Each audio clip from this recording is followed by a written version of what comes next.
Para bapak dan ibu yang terkasih dalam Yesus Kristus, siapa kita juga siapa Tuhan Yesus ketika kita mengikuti misa. Kita berkata, anak domba Allah yang menghapus dosa dunia, kasihanilah kami. Anak domba Allah yang menghapus dosa dunia, kasihanilah kami. Anak domba Allah yang menghapus dosa dunia, berilah kami damai. Lalu setelah itu, inilah anak domba Allah yang menghapus dosa dunia.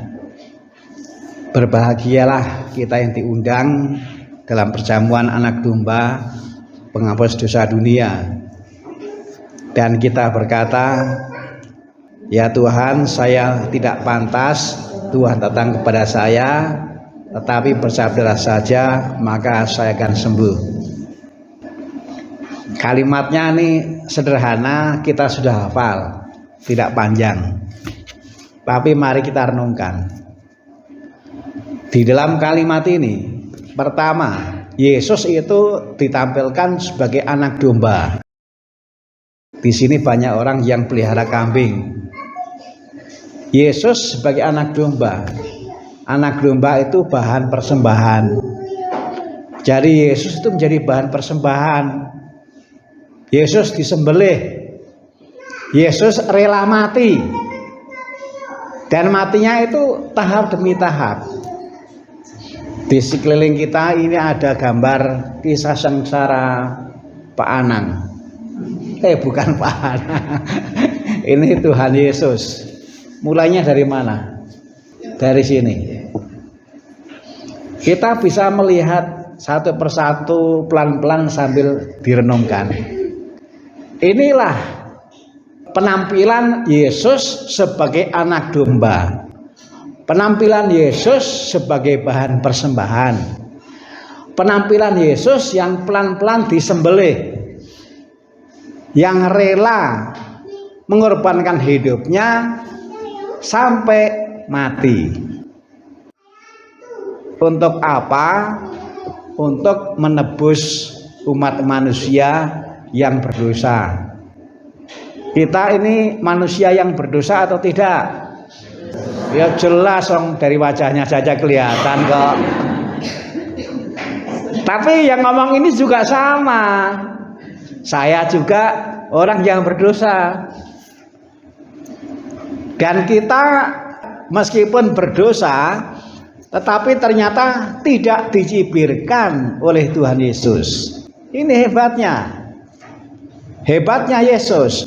Meskipun kita orang berdosa, tetapi kita tidak diejek, kita tidak dicibirkan oleh Yesus. Kita seperti apapun tetap dihargai. Kita seperti apapun tetap dihormati oleh Tuhan Yesus. Bahwa Yesus mau menjadi anak domba. Bahwa Yesus mau menjadi bahan persembahan. Bahwa Yesus rela disembelih, mengorbankan hidupnya. Itu kan dalam rangka menghargai kita. Dan penghargaan Yesus luar biasa karena sampai harus menanggung kisah sengsara lalu kemudian mati. Inilah cara Tuhan Yesus menghargai kita. Menghargainya lewat perbuatan nyata untuk menebus.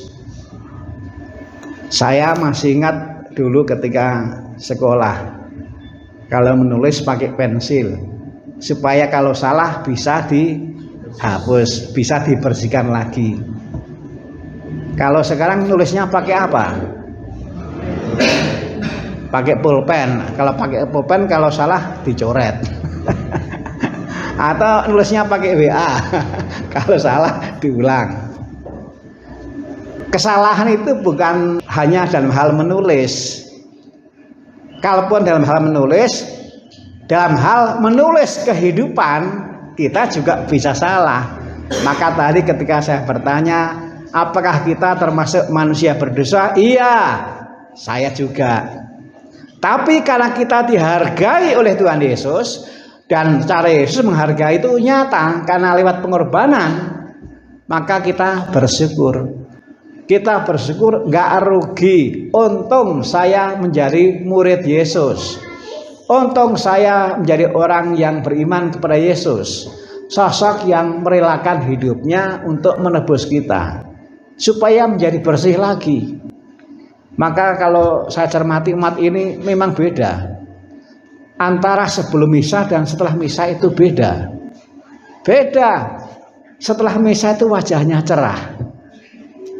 Karena apa? Bangun dari tidur. Karena apa? Hore, misa sudah selesai. Tetapi lebih dari itu adalah karena di dalam misa kita dibersihkan, kita disucikan, kita disayang, dikasih secara nyata oleh Tuhan Yesus. Itu yang membuat saya lihat kalau misa sudah selesai wajahnya lebih cerah. Saya juga lebih cerah wajahnya. Kenapa kira-kira? Karena makan siang makin dekat.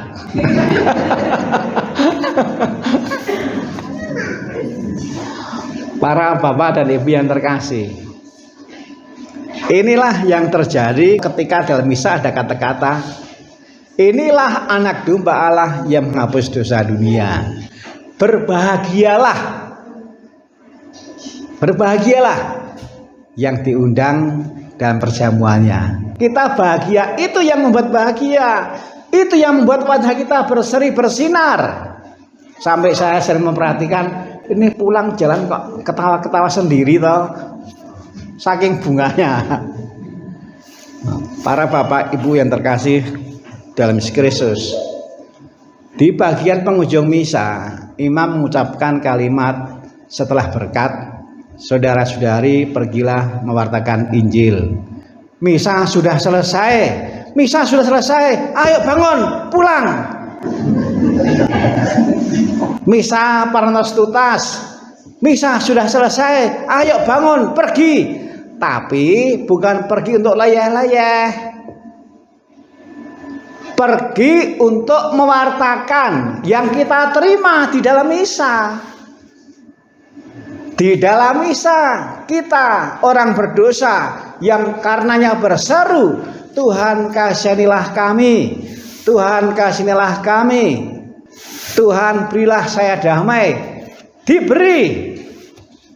Ingat, ketika komuni yang diucapkan oleh imam adalah salira Kristus, tubuh Kristus. Inilah domba yang rela mati. Nih, terima. Ini bukan boyem, ini bukan rangginan, ini salira Kristus, tubuh Kristus yang menghapus dosa-dosa dunia. Ini terima. Dan kita menerima. Kita menerima. Inilah yang harus kita wartakan ketika kita pulang. Misa parantos tutas. Misa sudah selesai. Ayo bangun. Tidurnya dilanjutkan di rumah. Tapi yang utama, ayo bangun. Kita pergi mewartakan apa yang kita terima di dalam misa. Penebusan, pengampunan. Tadi dalam Injil Petrus bertanya kepada Yesus, sampai berapa kali aku harus mengampuni? 7 kali? Dan jawab Yesus bagaimana? Tidak. Jawab Yesus tidak 7 kali, tetapi 70 kali 7 kali. Sama dengan ayo 70 kali 7 kali sama dengan tak terhitung. Yang dimaksud adalah pengampunannya itu ya harus sungguh-sungguh. Kalau mengampuni itu jangan pura-pura. Ketika kita merenungkan yang terjadi di dalam misa, Yesus mengampuninya sungguh-sungguh. Enggak cuma kata-kata, enggak cuma tapi sampai mengorbankan hidupnya sungguh-sungguh. Jadi kalau kita itu mengampuni sungguh-sungguh, sungguh-sungguh itu artinya apa? Artinya itu juga nggak terbatas. Namanya orang bisa salah berkali-kali. Ya kita berarti juga harus mengampuni berkali-kali. Jangan hanya 7 kali. 7 kali 70 kali. Panang masih ingat pelajaran matematika itu ada berapa? Tapi yang dimaksud bukan soal angka. Tapi yang dimaksud adalah kita memang harus tak terbatas. Petrus menyebut angka 7 kali. Tapi Yesus menyebutnya tidak 7. Tapi 7 kali 70. Sama dengan 449. Bedanya jauh sekali ya. Petrus hanya menyebut angka 7. Yesus menyebutnya 7 kali 70, 449. Salah kok diam saja. Mengapa membiarkan saya salah dulu? Itu kan mempermalukan saya di hadapan para umat. Petrus menyebut angka 7 kali. Tapi Yesus menyebutnya 490. 7 dan 490 bedanya jauh sekali kan. Yang mau dikatakan adalah kalau mengampuni itu jangan pelit. Kita harus murah hati seperti Allah Bapa di surga murah hati. Bedanya jauh. Pelit dan murah hati itu bedanya jauh. Dan murah hatinya itu juga dalam hal mengampuni. Ini bagian singkat, bagian penghujung dari misa, dan bacaan tadi membantu kita untuk menyegarkan pemahaman kita tentang itu. Mungkin selama ini kita lupa, dulu nggak tahu, sekarang lupa. Kalau saya maju menerima komuni sebenarnya itu artinya apa? Nah, pagi ini kita disegarkan. Mudah-mudahan nanti menjadi semakin menghayati. Kalau bahagia juga punya alasan. Apa alasannya kok bahagia? Jangan sampai nanti ada tetangga, kenapa sih habis misa kok senyum-senyum sendiri? Nah, kita punya alasan. Karena kita orang berdosa menerima pengampunan yang tak terbatas. Dan juga karena kita ayo pulang diutus dipercaya untuk mewartakan, untuk memberikan pengampunan yang tak terbatas. Kita ini hidupnya nggak sendiri, tapi bersama. Ibu bersama siapa di rumah? Selain bersama domba-domba, domba kuring. Nah, Kamis yang lalu ibu ini saya ajak nyanyi domba kuring. Tak tiasa, saya juga lupa. Ayah nanti biasa nyanyi domba kuring.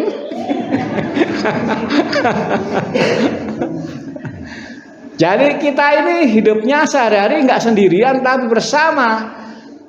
Yang namanya manusia, entah kecil, entah besar, entah tua, entah muda, siapapun juga bisa salah. Termasuk juga salah terhadap kita. Daripada membenci itu capek, daripada dendam itu capek, lebih baik mengampuni. Berilah kami damai. Damai itu dirasakan kalau kita mengampuni. Kalau kita dendam, benci, kita malah jadi nggak damai. Tuhan memberkati.